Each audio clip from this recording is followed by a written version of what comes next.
Hello. Trace out.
Goddess of love.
Yeah, I'm here.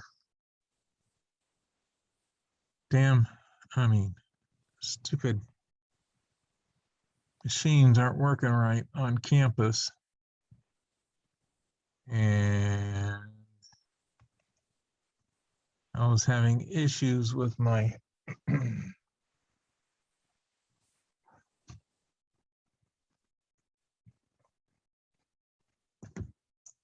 with my computer and my internet on my computer, and I have a room to Zoom from, but I don't have the key to the room.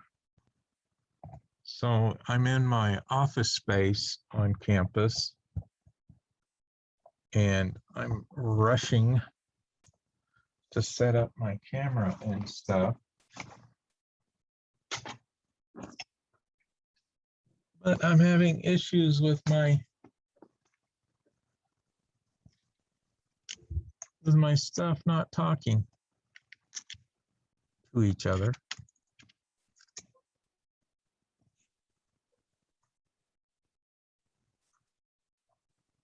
So it's going to take me a little bit to get things set up here. And my stupid mouse isn't working. That doesn't mean the other stuff is going to crap out on me as well.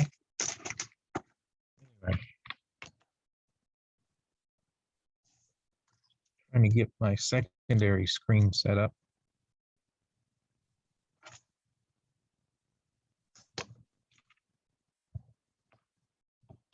Well, here we go.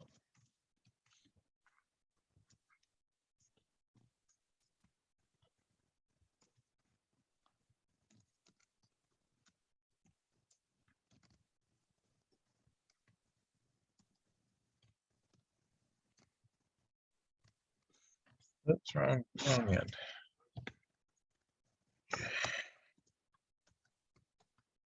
It's a regular.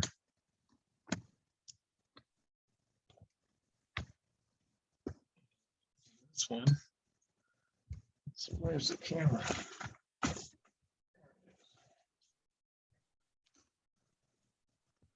So on campus, my machine won't necessarily talk to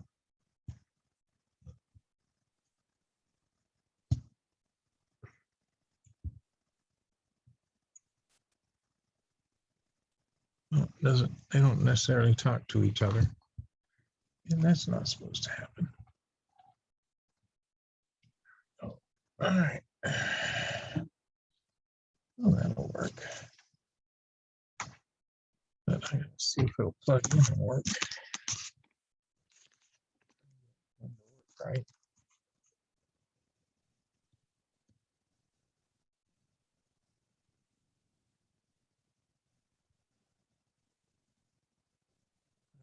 Please make sure you put your name in the chat.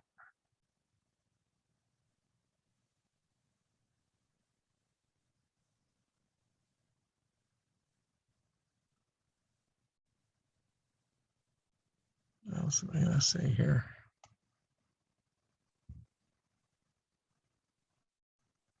What else?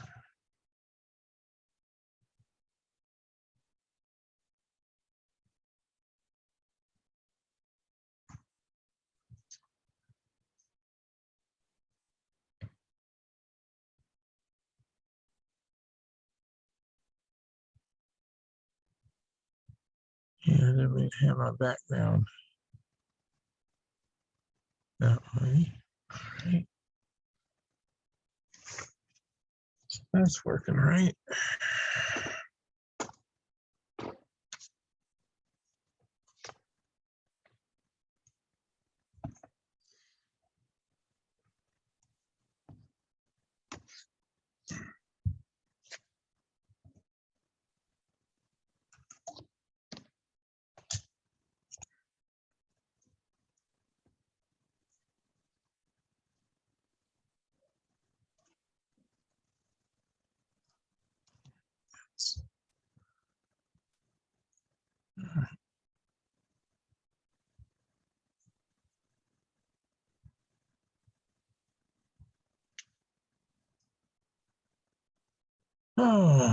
Yeah, I'm sorry about this. It's just when nothing goes right, everything gets all messed up. Yeah, my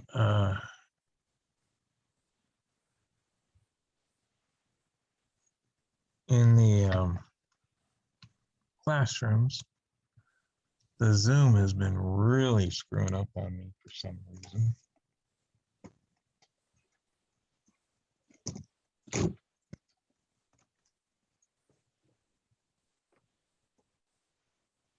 Sorry for all the noise. Still trying to get things set up.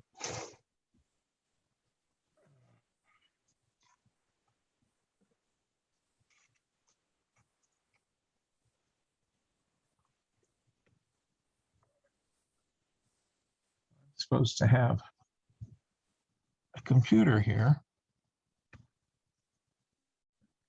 at my workstation. And oh, now my mouse is working. Okay. But I don't.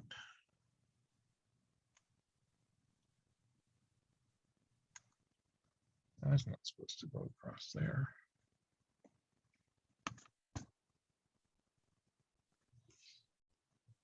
Next thing is I got to pull up the PowerPoint for this class.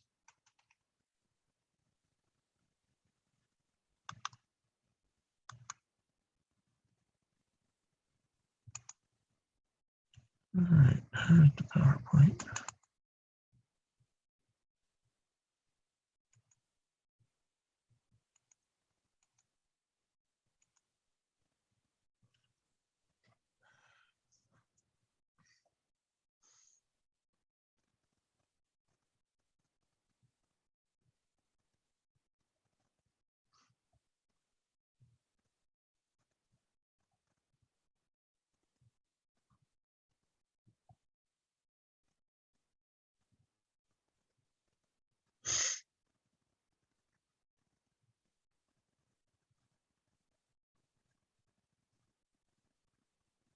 Okay, cool. And now the thing to remember is where we left off last time.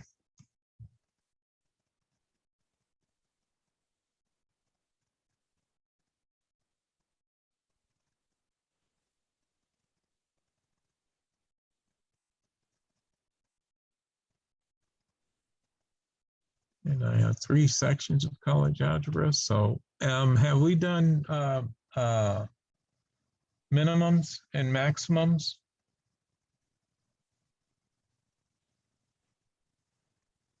Yes, no, maybe so.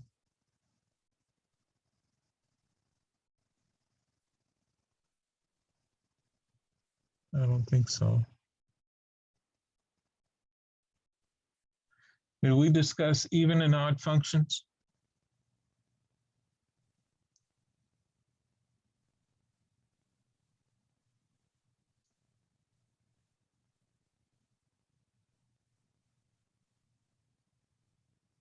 Does anybody remember?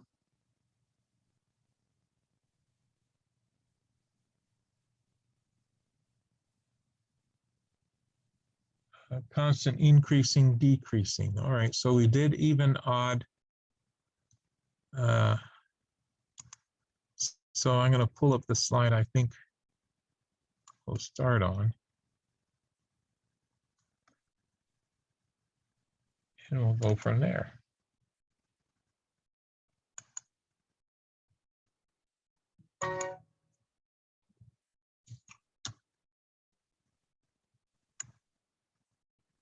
Whoops. Grabbed the wrong screen.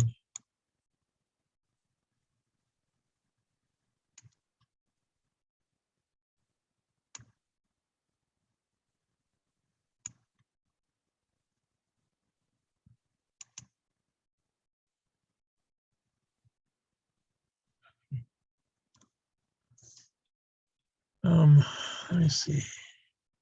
Camera.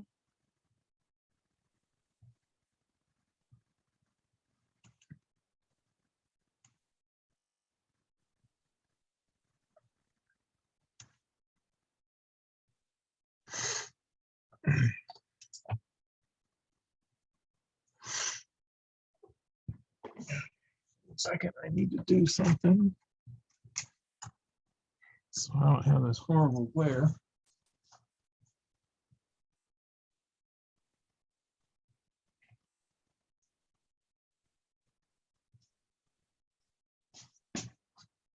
I'm just into darkness. And it works out. Okay. And the next thing I need to do is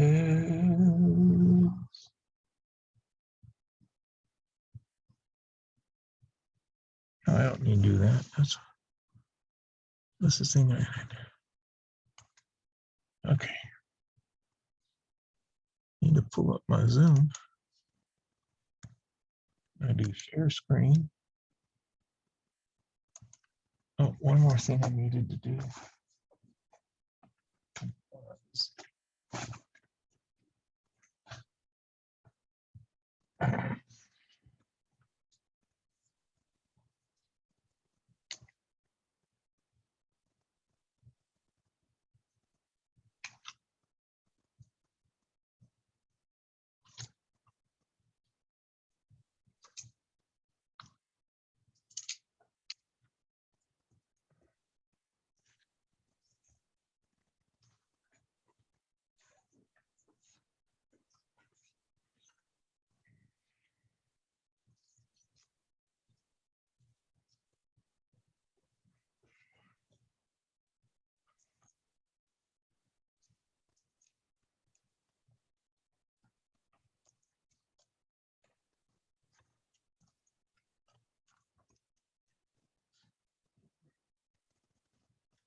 Okay, is my micro volume, is my volume a little high?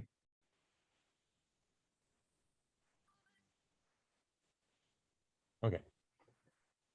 Nobody's saying anything, so I assume it's okay.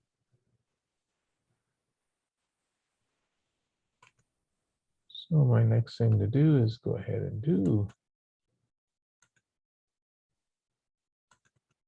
this. There we go. There we go.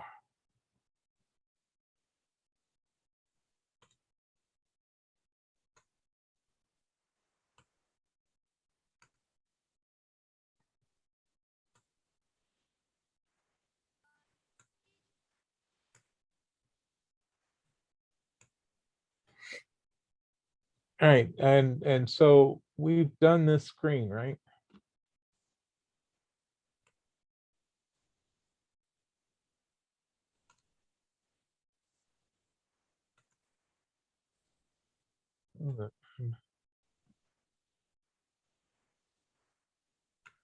I'm gonna keep getting everything set up right. There's my chat window.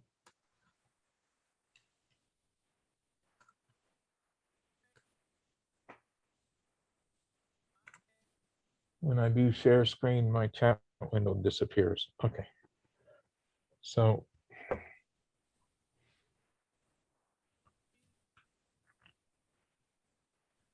I'm going to do something I'm not supposed to. I'm going to take my mask off. There's nobody else in this room but me, so I'm not going to worry about it too much. Okay. Let me get my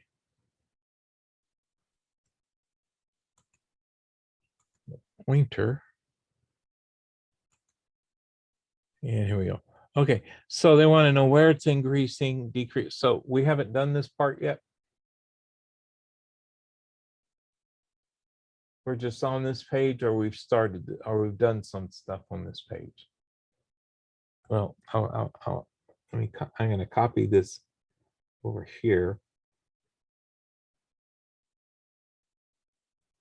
So it goes from -4 to -2, and then up to 0, 2, and then down to 2, 0, and then down to, what is it, 3, -2, and then back up to 4, 0. So it goes along here. It goes along there. And then it has this kind of a curve that comes down like this.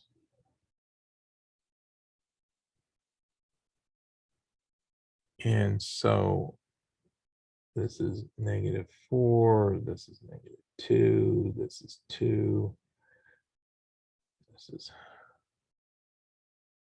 4. So this is -2, and this is 2. Okay. Now, when they're asking for the x values, when they're asking for where is it increasing, where is it decreasing, we're looking at what's happening with the x values. So we're looking what happens with the domain. Is the function increasing or is the function decreasing? Well, they ask for increasing first. So looking at this, I have two sections where it's increasing from here to here. As the x values go to the right, my y values are going up. And over here, as my x values go to the right, my y values go up.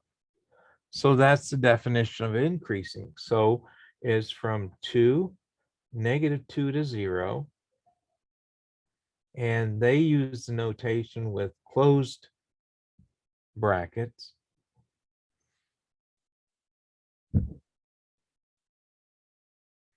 And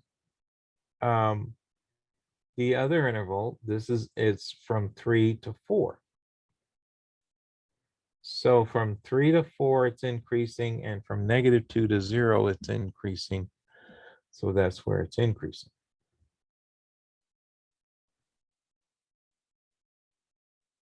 I just, what I do is I read the graph left to right, and I say, okay, this section is doing this section is doing that. And so I just look at it from interval to interval. Is it increasing or decreasing or constant? And what they're asking for is where is it increasing? So you look there first, and then you look for where it's decreasing.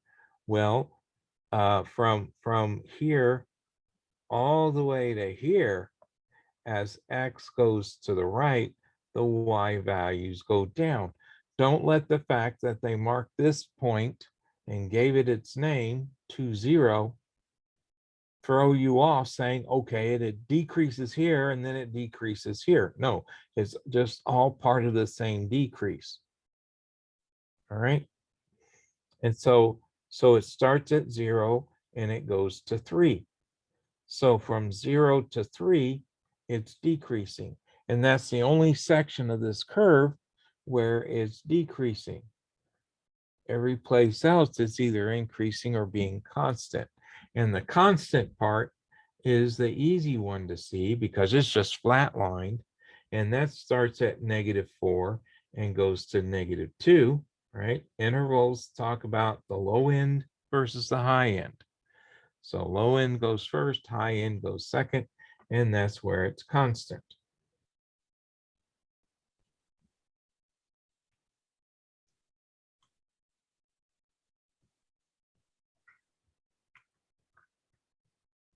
Okay.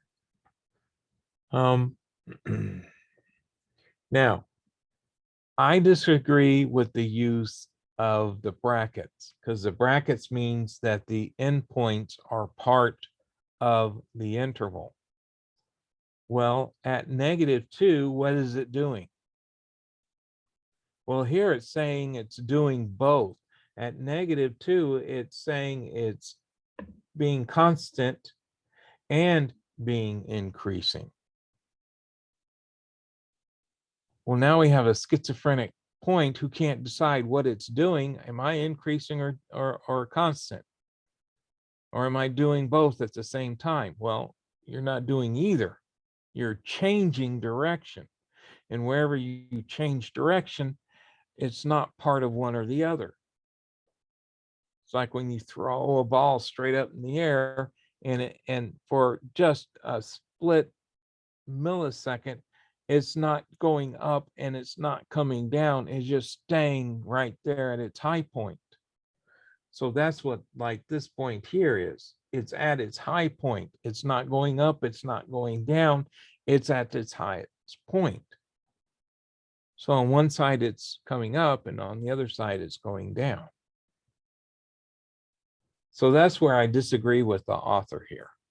It's a huge disagreement I have. I haven't discussed this with other professors, but if they disagree with me, they're wrong. But anyway, and so here they're decreasing. No, they're increasing here and here. It's yeah, they're I would have started with I would say that here it's decreasing, and I'd state the interval. Here I would state it's increasing. Here I would state it's decreasing, and here I would state it's increasing, and I'd give those intervals. I'd give them in order as they appeared, left to right. But they very often want you to, especially in my lab, they want you to list the increasing, list the decreasing, and list the constant. And very often in that order.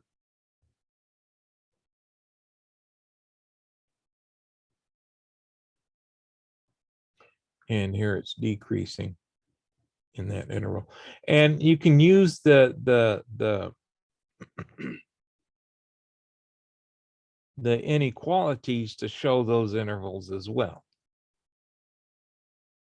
If I did it this way, it would be with a strict inequality. That means you wouldn't have the equal sign. It's strictly less than.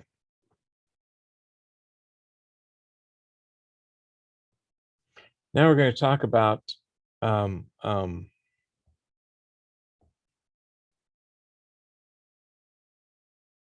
local maximum and local minimum.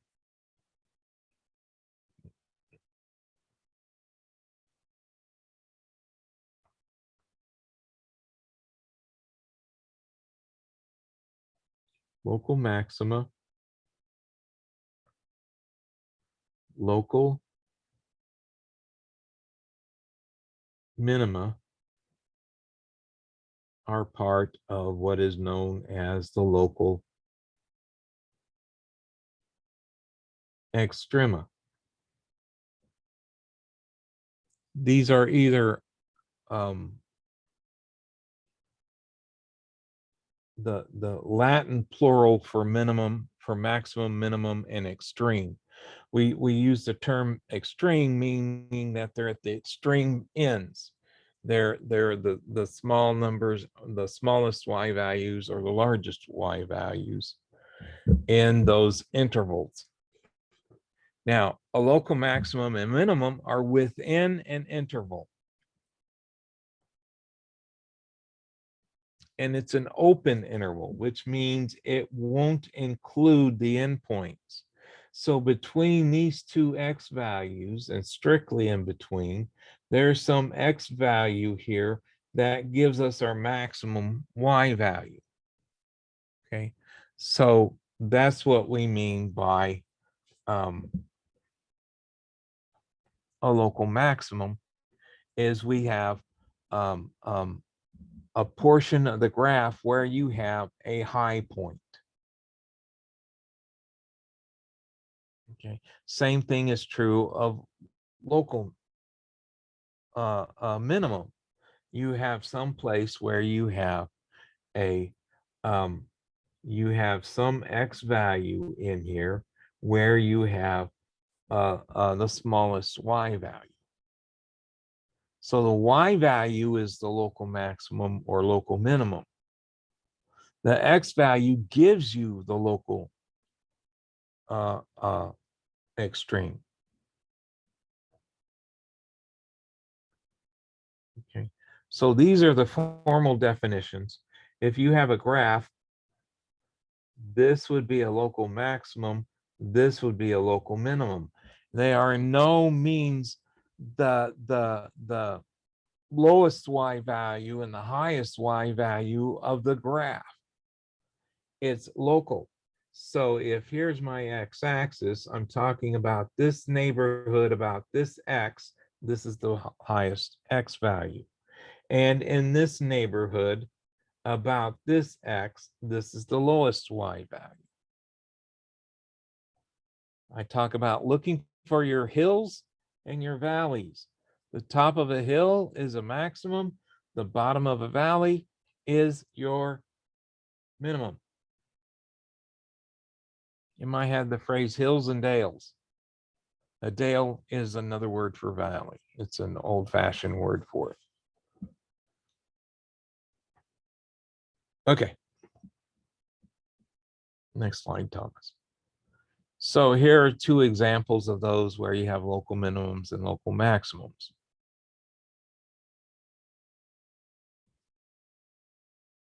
All right. Okay, give me 1 second. All my drinking stuff, all my fluids are someplace else. So I have to find them. Oh, I don't want to drink that.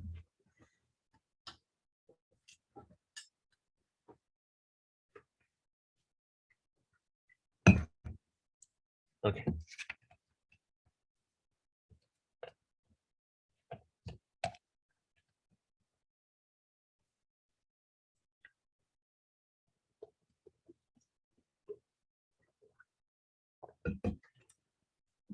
Okay.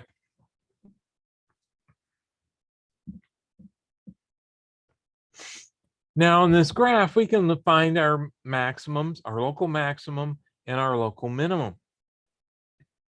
Okay, so here they're using the phrase minima and maxima. Now, we might have several local maximums. We might have several local minimums. Okay, that can happen. There's some functions that have an infinite number of each. You have an infinite number of local maximums and an infinite number of local minimums. It just depends upon the function. This function that I drew has one local maximum and one local minimum. The function they have on the screen has one local maximum and two local minimums. All right. So and this is how they generally ask the questions. At what x value do you have local maximum? Well, I have one local maximum, and the x value that gives me that local maximum is 0.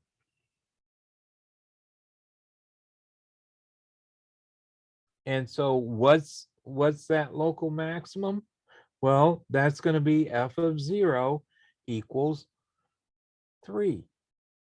So 3 is the local maximum. And another way of writing this is that 3 is the local maximum. And I say the because there's only one. When x equals 0. I always have to tell people what the x value is that gives me that local maximum. Because the 3 is the local maximum when x is 0. So let me see how they stay. Oh, okay. And now they talking about local minimums was the same kind of deal. I have two local minimums. I have I have a local minimum of y equals -1 and y equals 0. So I have two local minimums, -1 and 0. No, they were asking for the x values. I'm sorry. I went for the. So the x value that gave me the -1 is -2, and the other x value was a +1. So at x equals -2 and x equals 1, there are local minimums or minima. I struggle over using the word minima simply because it's not in my head to use it. Okay, and listing those values. So, well, I have a local minimum of 1, right? -1, I'm sorry. -1 at x equals -2. And I have another local minimum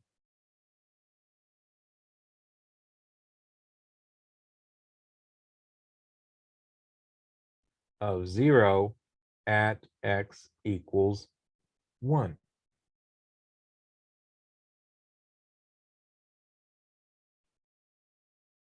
Or I could say we have a local minimum at we have a local minimum at f of -2 equal to 1 and at f of 1 equal to 0. Now the next part, they ask about increasing, decreasing. Notice they don't mention constant because we really don't have an interval where it's constant. So we always look from left to right. What are the y values doing? Well, if I'm coming up from -infinity, it's coming down as x increases, and it stops at -2. And they use the bracket. It's increasing in that interval. The next interval, so here I'm talking about increasing. And then I'm going to talk about decreasing as well. And it's as I go by them, I'm going to write them down in the appropriate category. So now at -2, it changes direction and starts increasing. Oh, this was decreasing. I'm sorry, I wrote those down wrong.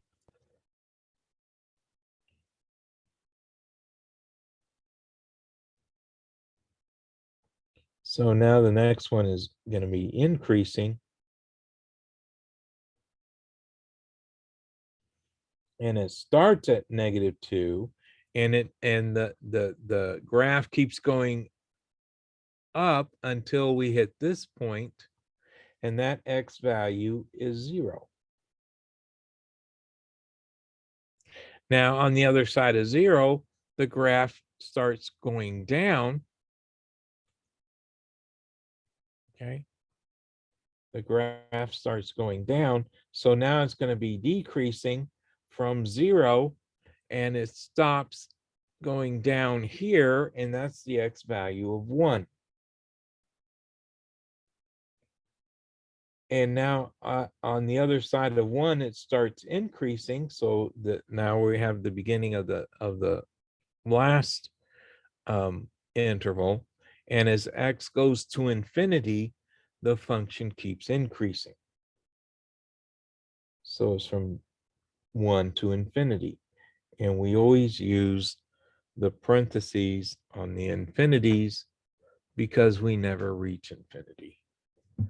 Infinity is a journey, not a destination, so Buzz Lightyear has it wrong. There is nothing beyond infinity. It's just more of the same.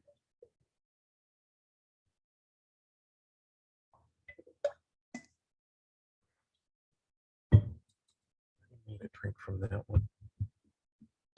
That one has no caffeine in it, and I need caffeine. Okay. So now we move. Keep punching a button, it doesn't do what it's supposed to do. Okay. So finding the domain is a set of all real numbers. It didn't ask for that, but because the graph has arrows at both ends and there's no open dots, then it's all real numbers. All right, here they mark the local maximum with a red dot. And so we say we have a local maximum at 0. What I said here, have a local maximum at x equal to 0. I like to specifically say that it's x. And then we have a local maximum is f of 0 equals 3, which is what I said here, or you can use this phrase. Either way is correct, as long as you talk about the x value that gives you the y value, that's the local maximum. Now they mark the 2 local minimums with red dots and said it has local minimum at -2 and 1. So they just listed them. Okay. Or I could say, or you could use some words like I did here, their local minima at x equal -2 and x equals 1, or there's local minimum at -2 and 1. There's multiple ways of saying this. Okay. And then we talk about what the local minimum values are, and they chose to use the function notation here, saying at f of -2 it equals 1. So that would be this phrase here, f of -2 equals -1, the local minimum of -1 at x equals -2, or at 2. Actually, we would have to say x equals 2. And same thing for the other one. F of 0, I mean f of -1 is 0.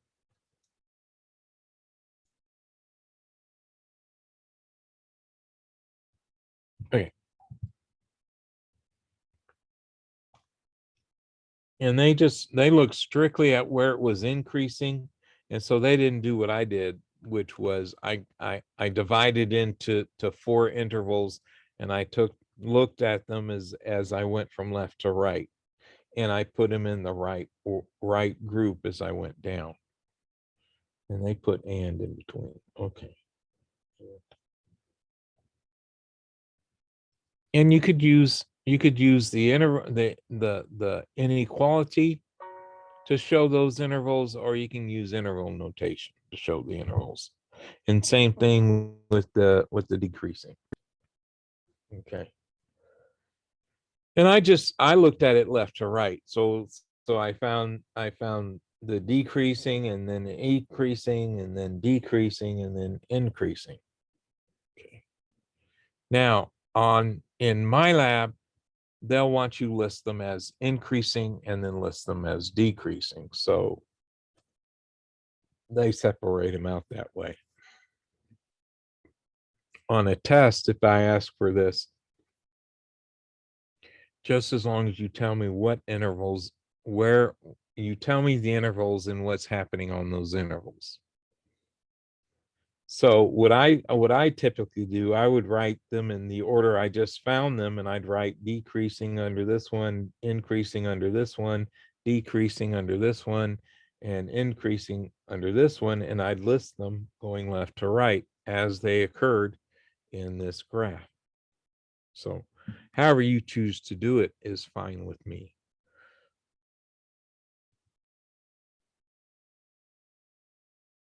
All right.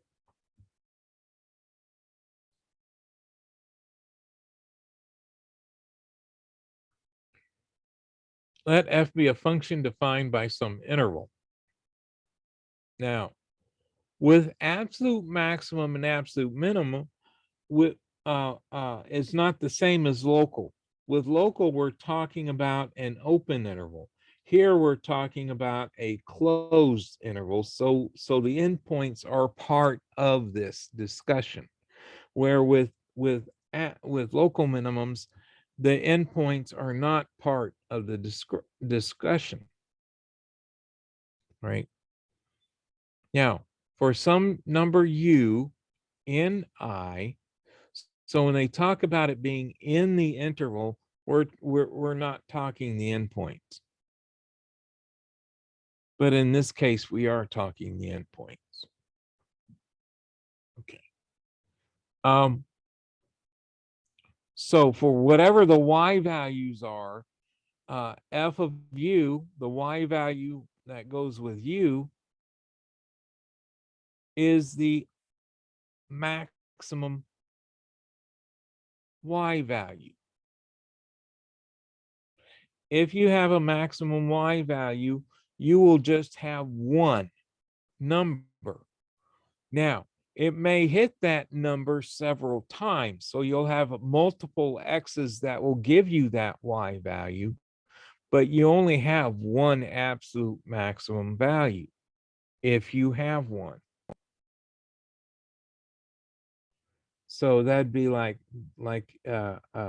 this kind of function like this. The sine function, the cosine function go like this, where I have these points are our absolute maximum values. They happen over and over again, but they're still an absolute maximum. Now, the interesting thing about absolute maximums, it can also be a local maximum.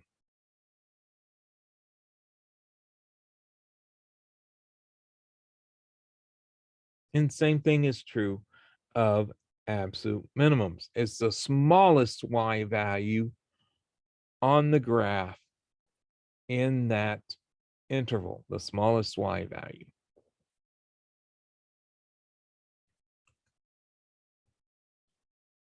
So here we have the interval is defined on A to B, including A and B, being inclusive. And the maximum y value in this interval is f of u, and the minimum y value on this interval is f of v.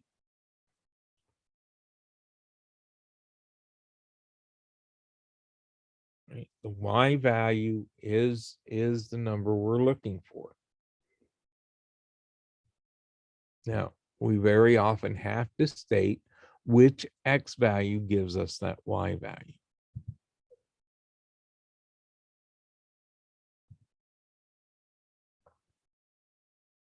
All right, looking at this graph, all right, remember the endpoints could be an absolute maximum or absolute minimum, but they cannot be a local maximum or a local minimum. So here we have this graph. And it's a closed interval from A to B.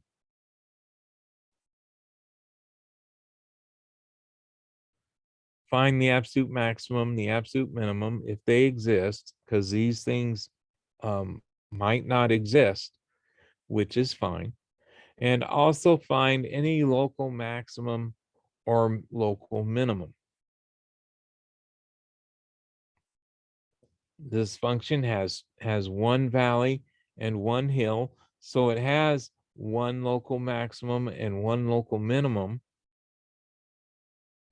And so the locals, the local max and the local min, the local max is at the point, and it's over here.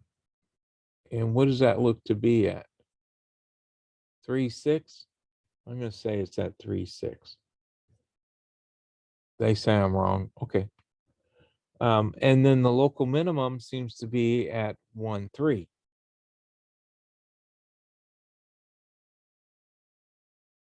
So we have a local max at 3, 6 and a local min at 1, 3. The local maximum is 6 when x is 3. The local minimum is 3 when x is 1. And now we're going to look for absolute. So on the interval from 0 to 5, what's the largest y value in that interval? Well, the largest y value is 6. So we have an absolute maximum at the point 36. The point 36 is an absolute maximum. It is also a local maximum. Now, the absolute smallest y on that interval, including the endpoints, is at x equals to 5, because the smallest y value we get from this graph is 2, and that's when x is 5. So we have an absolute minimum, at the point 0.52. So our absolute minimum is 2 when x is 5. Please notice that this absolute minimum is not a local minimum. So and they do it, they say it this way. They said f of 3 equals 6. So this is going to be f of 5 equals 2.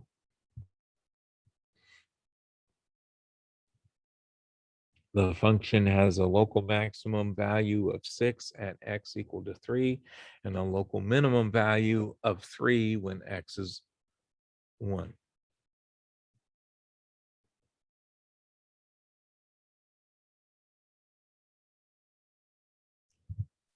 Okay. This one, they're saying the domain is from 1 to 4 inclusive, except for x equals to 2. Because at x equals 2, we have an open dot. Now that becomes significant, because that means, because this dot is absent, we don't have an absolute maximum. If this dot was closed, then we could, then that dot would be included and that y value would be included. But it's not. So it has no absolute maximum, and it also doesn't have a local maximum. Now, on this interval, including the 1 and the 4, we have an absolute smallest y value, which is 3. So at f of 1 equals 3 is the absolute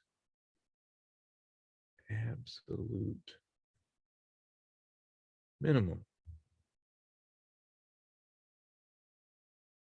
And we don't have any bottoms of the valleys. There's no valleys, so we don't have a local minimum. We exclude 2 from the domain because we have a hole at 2, 6. We have a gap. The function does not exist at x equals 2. There's no absolute maximum because we took that point out of it. And the smallest y value, f of, sorry, f of 1 equals 3 means that 3 is the absolute minimum. And the function has no local maximum or minimum.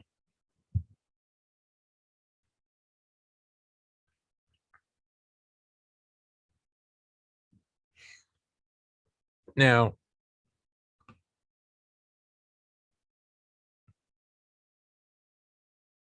at 1, 2, the function does not exist, but we use the 1 in defining the domain because that's an endpoint. Okay. So that's what that open dot is telling us there. It's the line comes as close to 1 as we possibly can get to that point as we can get without actually being that point. And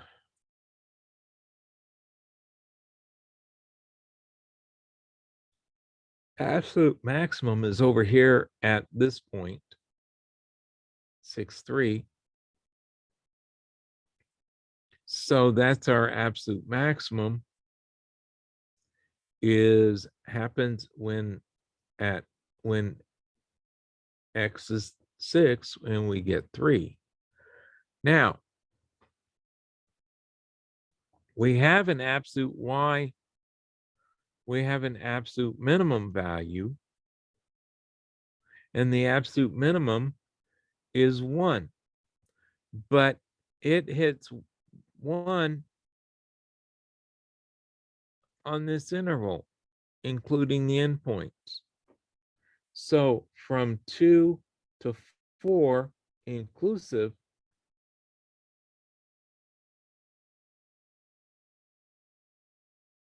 on the interval 2 to 4, we have a minimum y value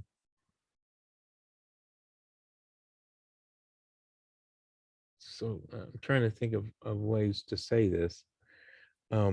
F of x equals 1 when 2 is less than equal to x is less than equal to 4. So when x is in this interval or on this interval, we have a minimum value of 1. It can happen multiple times. In this case, it's an infinite number of times. So we're talking about this being the absolute maximum.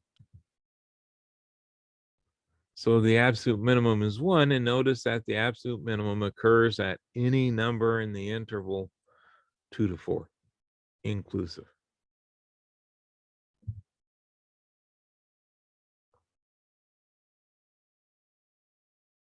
So the function has a local minimum value of 1 at every x in the interval 2 to 4, but has no local maximum. So the local minimums are the same as the absolute minimum for this function. That's not always true. Okay.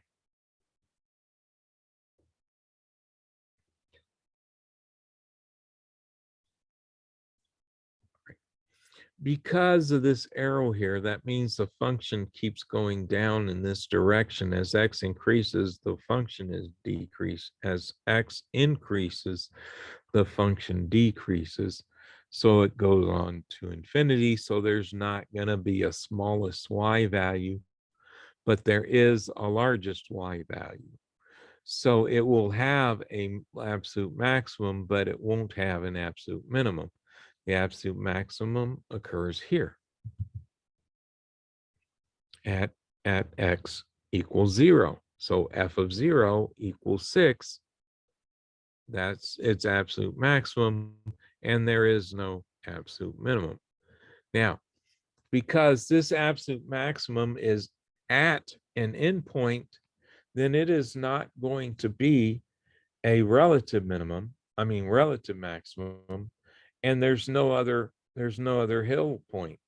So it has no it has no local maximum, and for the same reason it has no absolute minimum, it has no local minimum.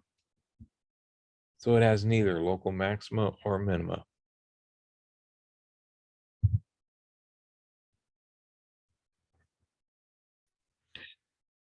You will see this graph again. Notice where the graph does not exist. and the fact that this continues up. This is called what is known as a vertical asymptote. That means the curve up gets close as x gets closer to 6, the y values get extremely close to the y values keep going to infinity, where the x values are going to 6. The x will never reach 6 because 6 is not part of the domain. And so the y values will continue to increase to infinity.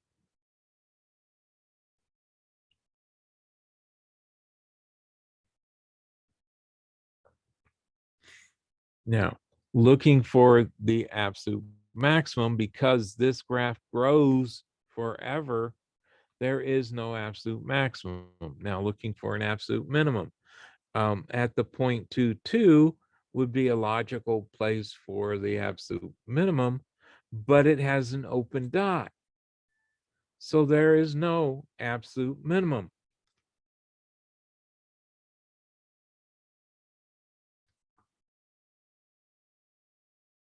So there's no absolute maximum, no absolute minimum. Now we go to look at the hills and valleys. This hill at 3, 5 is an open dot, so I don't have a local maximum. But at this valley, I have a closed dot, so we do have a local minimum at 5, 3. So a local minimum of f of 5 equals 3. So there's no absolute maximum or minimum. The local minimum value of 3 at x equals 5, but there's no local maximum. Now, this is extreme value theorem. If f is continuous, what we mean by continuous, if I start on the line and I draw the curve, I never lift the point of my pencil up. It just keeps on going. There is a more defined, there's a precise definition of what it means to be continuous in calculus. A function is continuous as the graph has no gaps or holes and can be traced without lifting the pencil from the paper. So if a function is continuous on a closed interval, that's important that we say that it's a closed interval, then f will have an absolute maximum and an absolute minimum. So it's continuous, so there's no missing parts. And we're looking at a closed interval, then it will have an absolute maximum or an absolute minimum.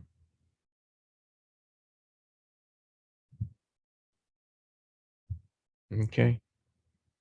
Any questions on this?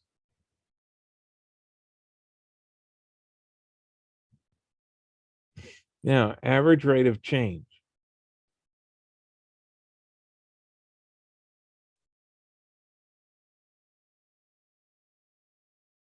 Average rate of change, this should look very familiar. I'm going to say A is x of 1, so f of A equals f of x of 1, which is y sub 1. So this is x of 1, y sub 1. And I'm going to say B is x sub 2. So f of B equals f of x sub 2, which equals y sub 2. So this is x sub 2, y sub 2. And so now this formula here is y sub 2 minus y sub 1 divided by x sub 2 minus x sub 1. What is that the formula of? Or for?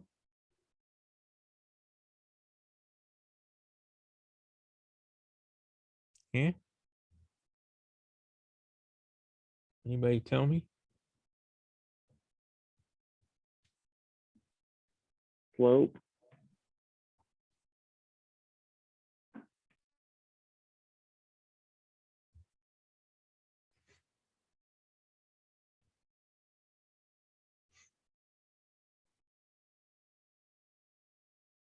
What is this the formula of?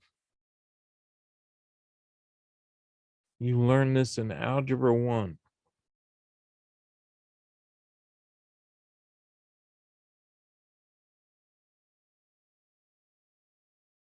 Usually has this over here. M equals. Calculate slope. The slope of an equation. And some textbooks, although in high school they usually don't use this notation, delta y over delta x, which is the change in y over the change in x.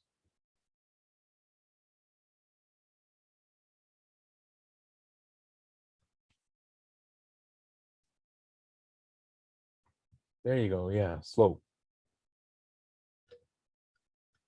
So average rate of change is just slope, finding the slope between 2 points from 2 points.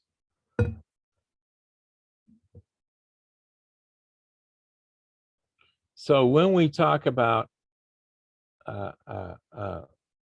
these things, so we're talking about the from 0 to 1.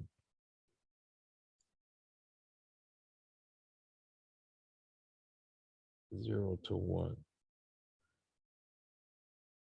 And what's the slope of that line that goes through those 2 points? And then we're talking about from 1 to 2.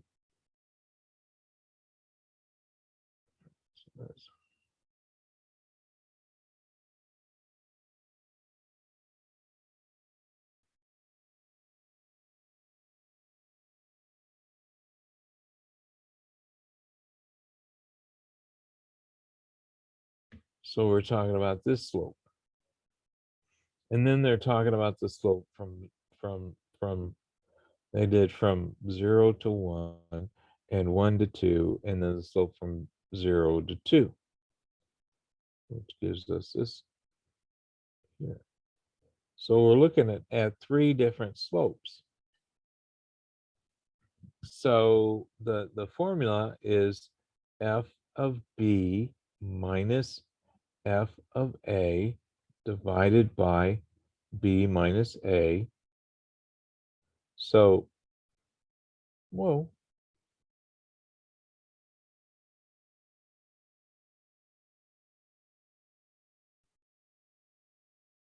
So the b value here is 0.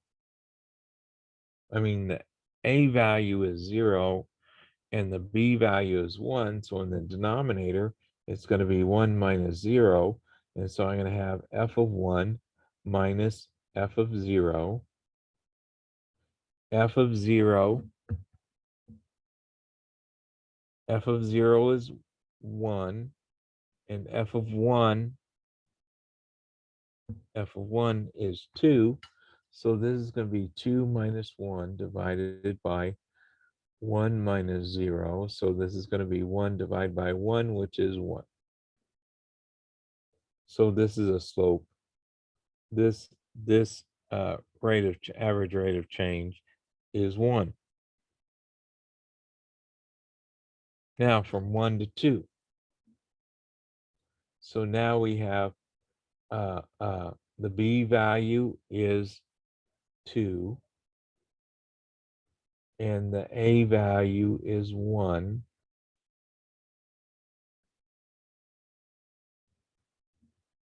And so f of 2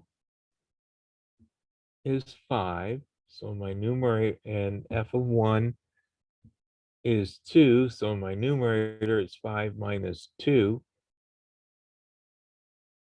I'm doing this right? Yeah. And then in my denominator,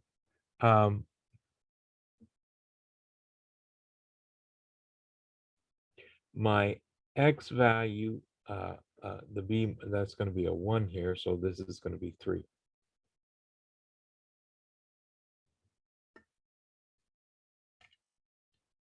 Okay.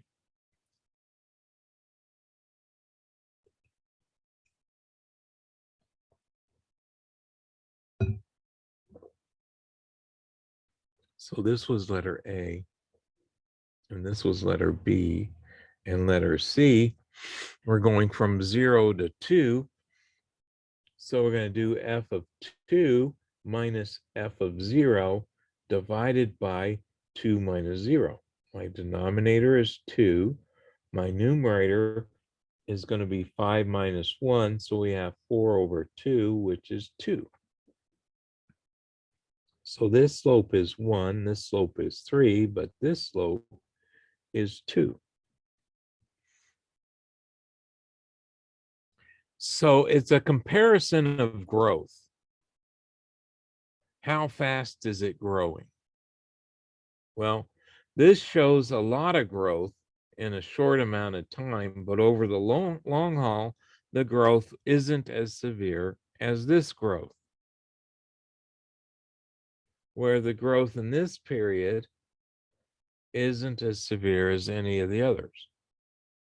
So it helps us compare intervals as far as the slope, as far as the average rate of change is concerned. So it tells us if we're talking profits, we're looking at where is it going to where did our profits increase, or where did our costs increase fastest? Like if I wanted to compare these two regions from 0 to 1 and 1 to 2, what was happening in 1 to 2 that made our profits increase faster than in this interval? Or what happened in this interval that made our costs increase faster than this interval? So I can look at what's happening, either what are we doing differently, or what is the situation we're in, what is different about that, what makes it happen that way, so we can see if we can capitalize on that in the future. So these things are helpful. Okay. And here they worked it out the same way I did. And they got that average rate of change was 1. And then for the next one, they got 3. So that average rate of change was 3. And for that one, they got 2 as well. So that average rate of change was 2.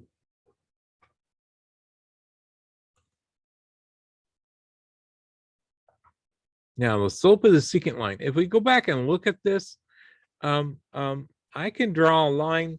I can draw a line through those points.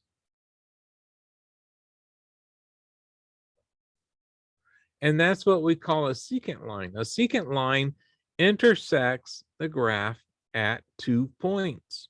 And so we can talk about the graph of that secant line. Okay. So the average rate of change from A to B equals the slope of the secant line containing those 2 points.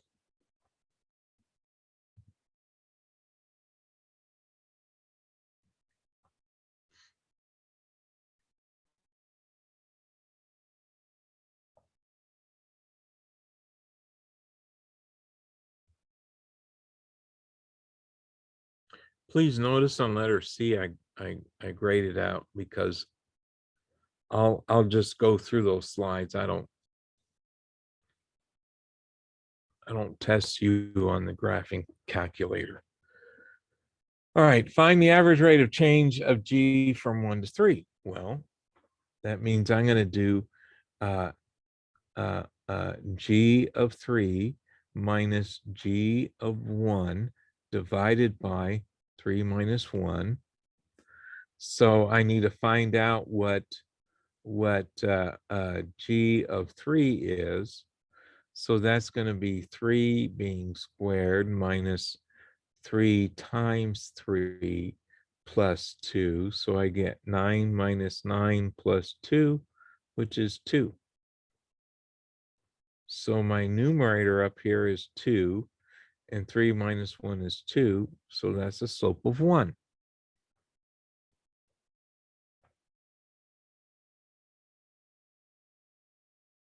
Now, here they want us to find the equation.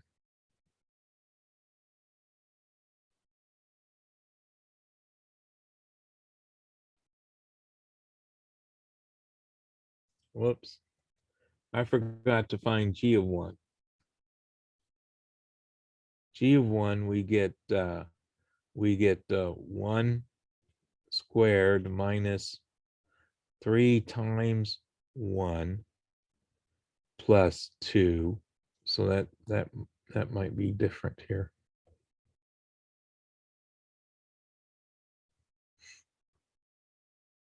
And then 1 squared is 1, so we have 1 minus 3 plus 2. 1 minus 3 is a negative 2. Negative 2 plus 2 is 0. So yeah, it is 2. Okay. I forgot to finish out the formula. Oh no.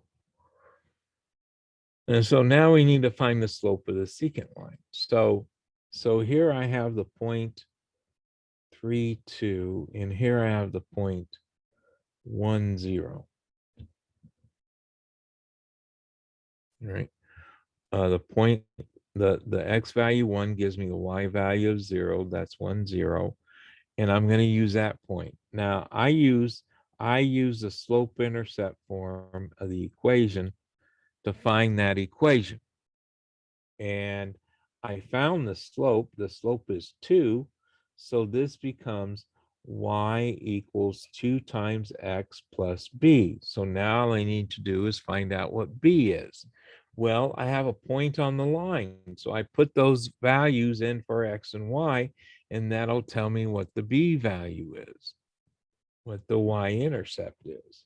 So 0 in for y, that's easy. That's just 0 there. And then 2 times 1 plus b, which is 2 plus b. I subtract 2 from both sides, and I get a negative 2 equals b.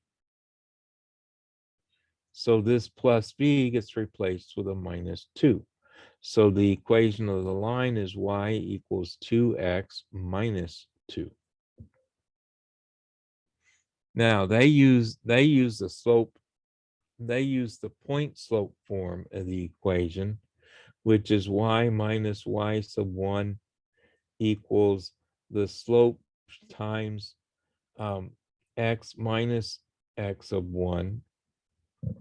I usually say it's y minus the y value equals the slope times x minus the x value.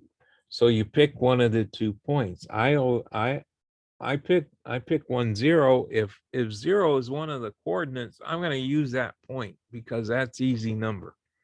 That's an easy number to use. And so you get y minus 0 equals, what do you say that is? 2? No, that's not 2. That was a 1. I did this wrong. That was supposed to be a 1 here. So that's wrong.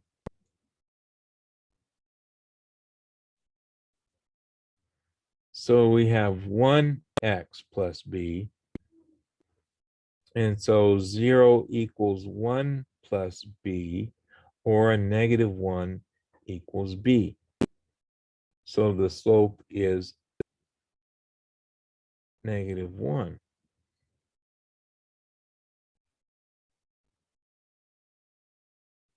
No, b is negative 1. So this is x minus 1. Okay. So my slope is 1. So 1 times x minus 1. Well, this is just y equals x minus 1. I got the same equation no matter which direction I went. Okay. So they got the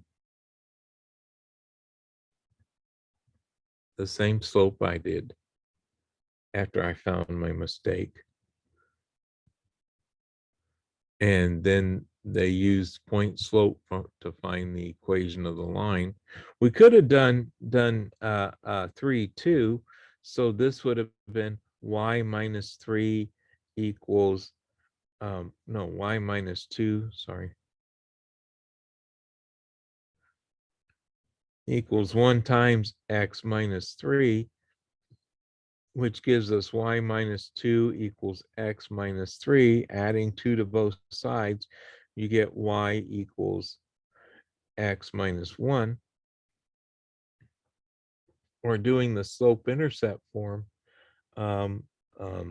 using the 3, 2 instead of the 1, 0, that would have been 2, the y value, 2 equals 3 plus b, Sir, and then subtracting 3 from both sides, you get a -1 equals b. You still get the same numbers. It's just 0 is easier to work with.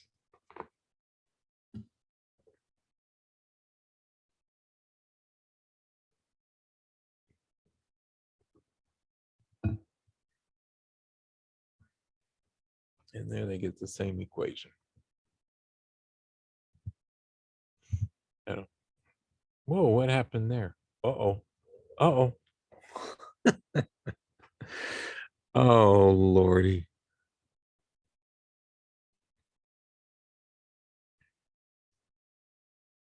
Y'all know what I did?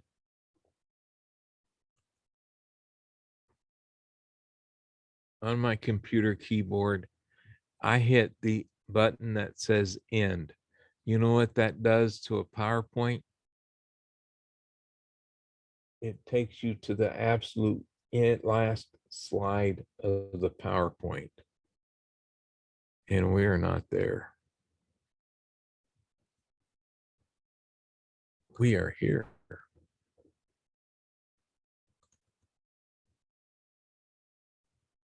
There we go.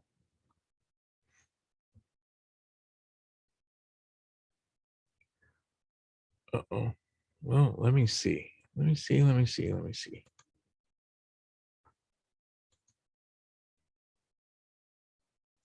So what slide is this? 108. We're supposed to be on slide 108. And this has us on slide 734.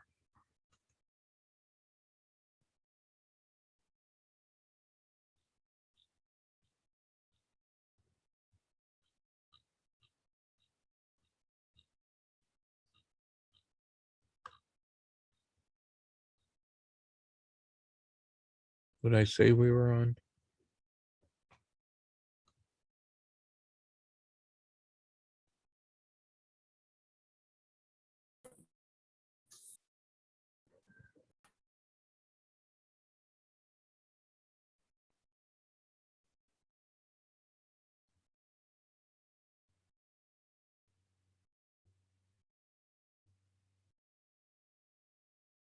What did I say we were on what?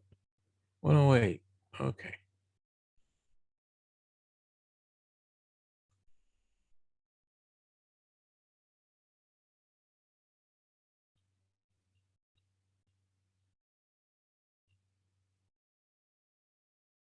I'm getting there eventually. It's gonna be way longer than it should.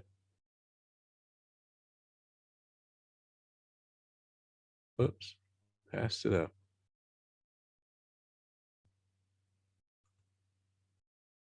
Here we go.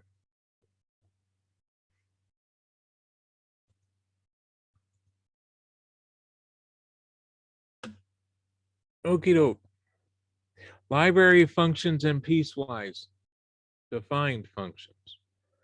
And we'll discuss what those mean. All right.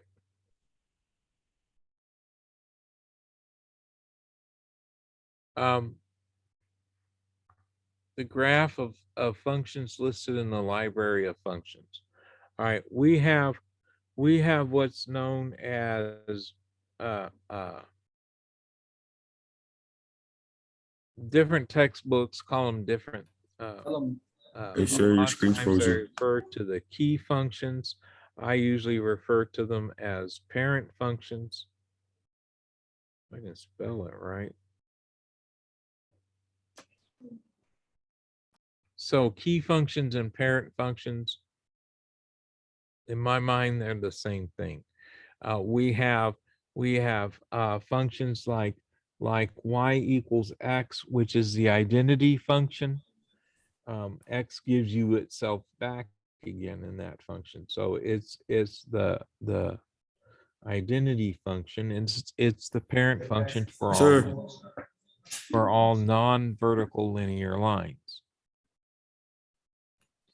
And then you have y equals x squared, which is the parent function for all parabolas, all hello? Sir, your screen's frozen. what do you call it? Okay.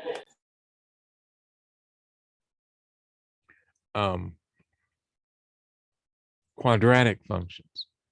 And then you have the parent function for all cubic functions.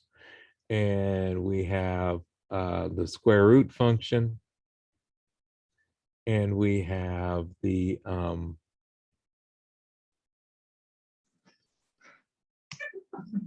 Sir, you're cube root frozen. function. We also have the Oh my God. absolute function, and we also have the inverse function. So these are parent functions that we deal with a lot. And so we're going to be looking at those functions and the graphs of those functions and some of the properties discussed about. So the square root of x. The domain and range of f of x equals the square root of x or the set of non-negative real numbers. Okay. X is not negative. It can be 0 or positive.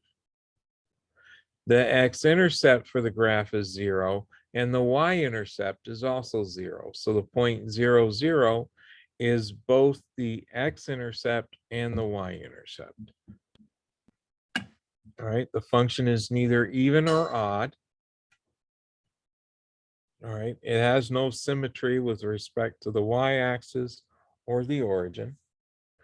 As a matter of fact, this function has no symmetry at all.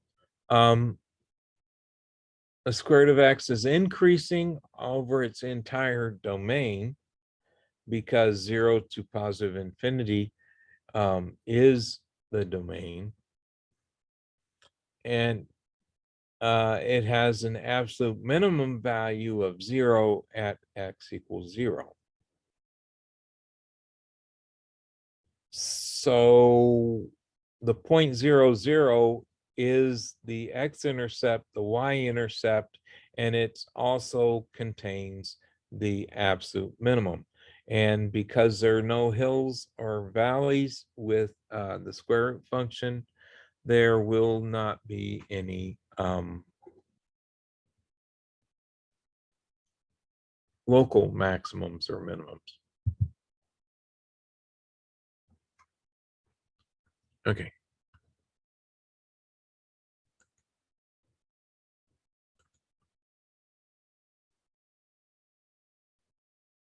All right, square root of, all right. The square root function graphs something like this. So 2, 4.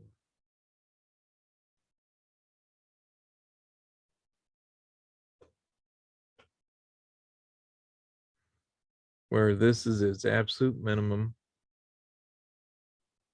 and that's the y-intercept and x-intercept. Now for the cube root,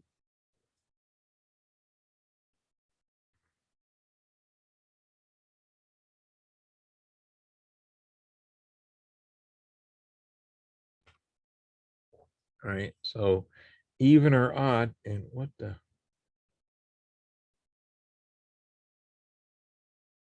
calm down, thank you. Even or odd means we're going to put in negative x, And so we're going to take the cube root of negative x. Sir, you're still frozen. Well, that's the cube root of -1 times x. So that's going to be the cube root of -1 times the cube root of x.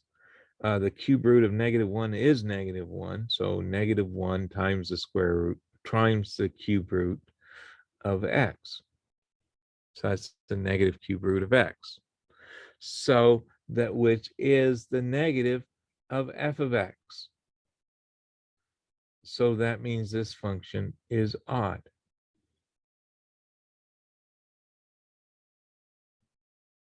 You can't hear anybody. There it is. You can hear, you can talk.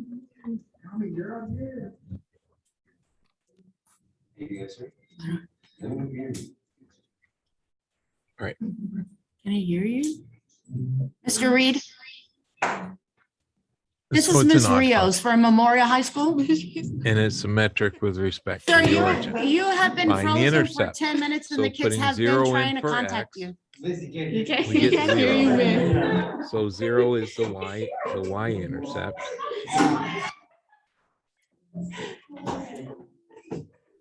And when we put the function equal to 0, Is he talking? He's talking about math. x cubed, the cube root of x equals 0. When you cube both sides, then you get They wouldn't even x let you equals transfer 0. over either. So it is also the x-intercept. Not everybody has their hands up. It's because he has two So- screens. X, the point 0, 0 is both the x and y intercepts. And the graph, I'm gonna let them graph it.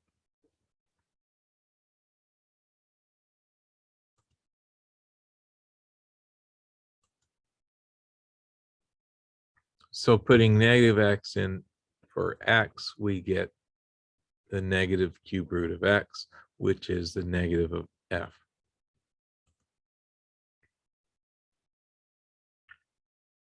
Putting 0 in for x, we get the y-intercept. Finding the x-intercept, we set f of x equal to 0, and We're then going straight, squaring guys. both Everybody just sides, leave. we And get we'll notice. x is 0. I don't have his And number. so, Y'all don't have his number? uh, He said he's in his office, right? yeah, so, Where's his syllabus? 0 is the x-intercept as well as And give me his number. y-intercept. Because he said he And was in so his we office. graph this. Want to try this? Since it's odd, we only Oh, need to it's only a find text. the positive values, and we find those points, and then when we negate both the x and y, then those are more points on the graph, and that's what they did. Here was the positive ones they got, and then they changed the sign on these points and got these points over here, 4005 362 and then just drew the graph through those.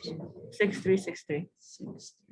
So knowing that it's an odd function helps us in the graph. It also can help us in other ways. All right, cube root. The properties of the cube root is the domain and range. Both the domain and range are all real numbers. The x-intercept is 0. The y-intercept is also 0. The function is odd Yeah, I can't. and is open symmetric with respect to Zoom the thing, it's origin. like We've already frozen. discussed these. F,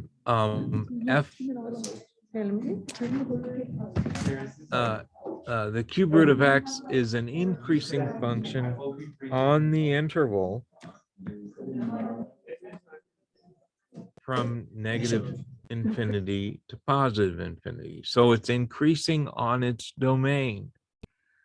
If it's increasing on its domain, it's what we call a one-to-one function. We'll discuss that later on. Those types of functions later on.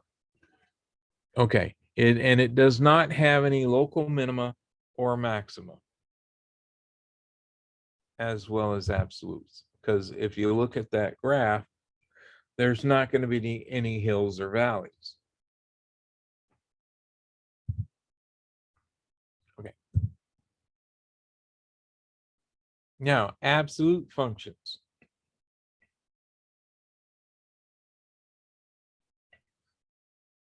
All right. Determine if it's even or odd. Determine any intercepts, and then graph it. I'm going to go through their slides here.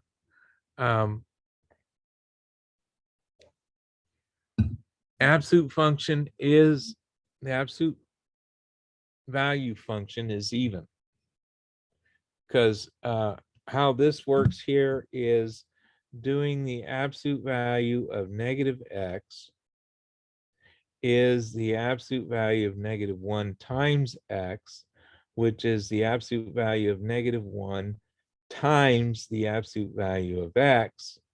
And the absolute value of -1 is 1. So that's just 1 times the absolute value of x, which is the absolute value of x.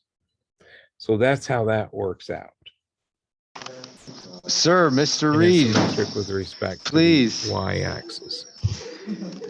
It didn't work. Putting 0 in for I x, you tried. get 0.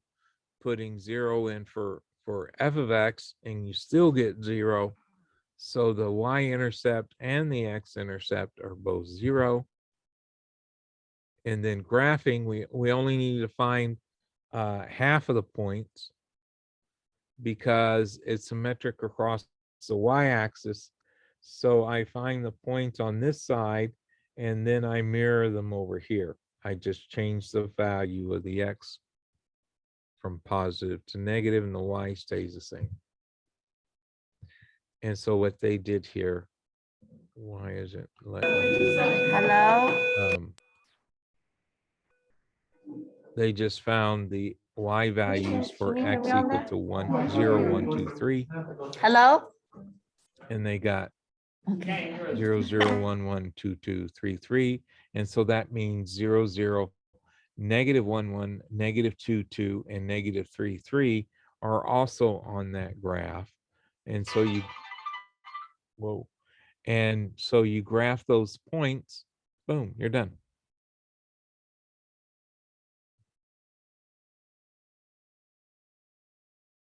And can y'all see me? Yeah, because my computer is telling me I don't have internet access. Am I there? Yeah. Okay. Did I lose some people? Yeah, it looks like I did. Okay, we're pretty close to time. So I'm going to go ahead and end it here. We'll come back with this slide talking about absolute value function. And I'm going to stop the share.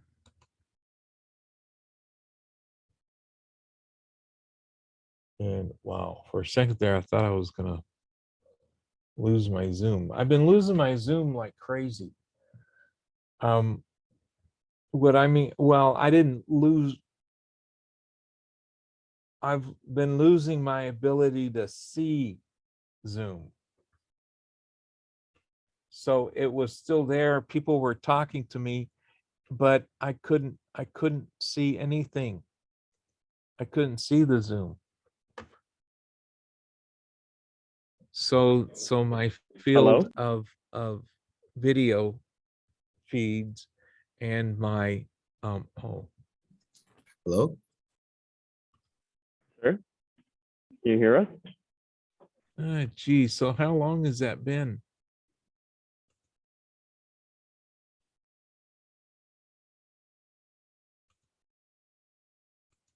Oh man.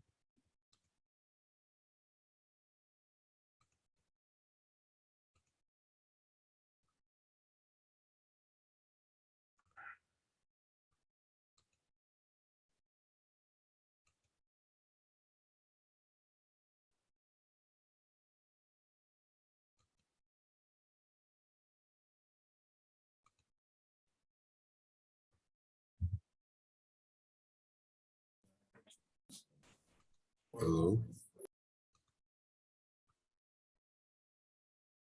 Damn it. Mr. Reed,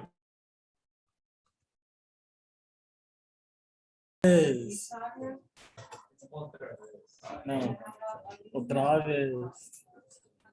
Sir. Oh, sorry.